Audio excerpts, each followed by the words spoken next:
Hello everyone, welcome to Neurosapiens. In today's tutorial, we will learn how to add a border to a Tableau Desktop visualization title box. The dataset that we'll be using today is going to be the Uber Fares dataset. I'm going to first drag and drop this dataset into my Tableau Desktop environment. Now that the dataset has been loaded, I'm going to go to my worksheet highlighted in orange called Sheet 1.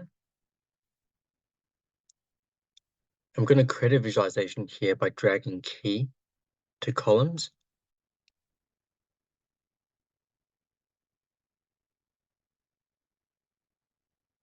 So now we can see all the different years captured within the dataset, and I'm going to drag fair amount to rows.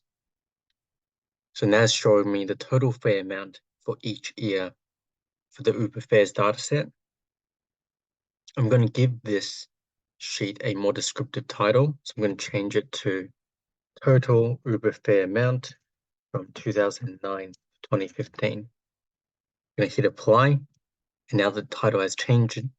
I can add a border to this title box by right-clicking on it and selecting the last option, Format Title.